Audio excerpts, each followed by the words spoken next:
परिसीमन का मतलब किसी चीज की सीमा या सीमाएं तय करना है। परिसीमन देश में नया राजनीतिक मुद्दा बन चुका है और इसे लेकर लोगों की राय बटी दिख रही है। देश में जनगणना लंबे वक्त से अटकी है। जनगणना होने के बाद ही संसदीय और राज्य विधानसभा निर्वाचन क्षेत्रों के पुनर्निर्धारण के लिए परिसीमन की प्रक्रिया किसी भी वक्त हो सकती है। कई राजनीतिक दल परिसीमन का समर्थन कर रहे हैं, तो कई इसके विरोध में आवाज बुलंद करते दिख रहे हैं। उत्तरी और पूर्वी भारत के राज्य बड़ी आबादी होने के बावजूद संसद में कम प्रतिनिधित्व की शिकायत सालों से करते रहे हैं। दूसरी ओर दक्षिणी राज्यों की पार्टियों को डर है कि जनसंख्या नियंत्रण उपायों को सफलतापूर्वक लागू करने का खामियाजा उन्हें भुगतना पड़ सकता है।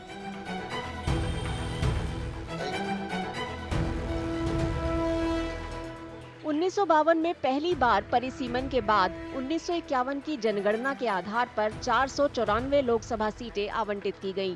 1956 में राज्यों के पुनर्गठन के बाद 1963 में लोकसभा सीटों की संख्या बढ़कर 522 हो गई। 1971 की जनगणना के आधार पर 1973 में परिसीमन के बाद लोकसभा सीटों की संख्या बढ़कर 543 हो गई।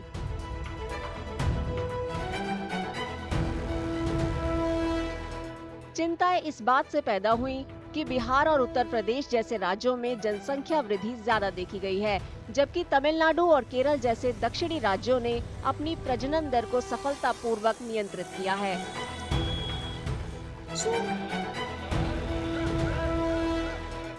तमिलनाडु में डीएमके और तेलंगाना में बीआरएस जैसे कुछ राजनीतिक दलों को डर है कि नए परिसीमन से उनके राज्यों में संसदीय सीटें कम हो सकती हैं। उनका कहना है कि ये सही नहीं होगा, क्योंकि इन राज्यों में जनसंख्या नियंत्रण उपायों को सफलतापूर्वक लागू किया गया है। பல பத்தாண்டுகளா வெற்றிகரமான குடும்ப கட்டுப்பாடும் பெண்கள் கல்வி மற்றும் சுகாதார முன்முயற்சிகள் மூலம் நாம் இதை சாதிச்சிருக்கிறோம். மக்கள் தொகை குறைவாக இருக்கிற காரணத்தினாலே நாடாளுமன்றத்தினுடைய எண்ணிக்கையும் குறைக்க வேண்டிய ஒரு சூழ்நிலை ஏற்பட்டிருக்கு. இப்போ நாடு முழுக்க இருக்கக்கூடிய மக்கள் அடிப்படையில் தொகுதிகளை பிரித்தா தமிழ்நாட்டில் இருக்கக்கூடிய தொகுதிகளில் 8 தொகுதிகளை இழக்க வேண்டிய ஒரு சூழ்நிலை ஏற்பட்டிருக்கு. அதாவது தமிழ்நாட்டுக்கு 39 எம்பிகள் இருக்க மாட்டாங்க, 31 எம்பிகள் தான் இருப்பாங்க. డీలిమిటేషన్ మీద మరి అందరం కూడా ఐక్యంగా పోరాడాల్సిన సందర్భం ఇది.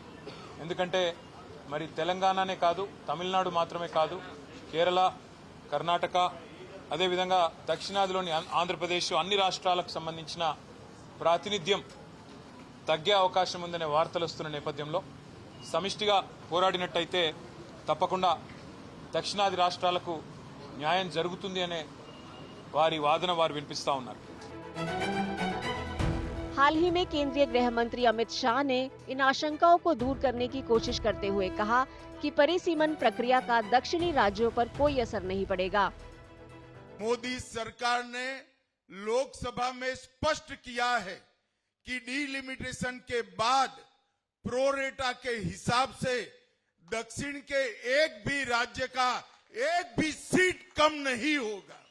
मोदी जी ने निश्चित रूप से आपके सभी हितों की रक्षा कर कर डीलिमिटेशन में आपका एक भी सीट प्रोरेटा कम न हो और जो बढ़ोतरी होगी इसमें उचित हिस्सा दक्षिण भारत के राज्यों को भी मिलेगा। इसमें कोई शंका रखने की जरूरत नहीं। हालांकि कुछ जानकारों का मानना है कि अगर निर्वाचन क्षेत्रों का निर्धारण सिर्फ जनसंख्या के आधार पर किया गया तो उत्तरी राज्यों को ज्यादा सीटें मिलेंगी, जिससे दक्षिणी राज्यों को नुकसान होगा।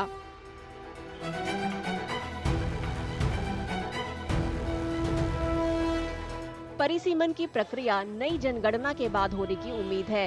तब तक ये मुद्दा राजनीतिक रूप से गर्म बना रहेगा।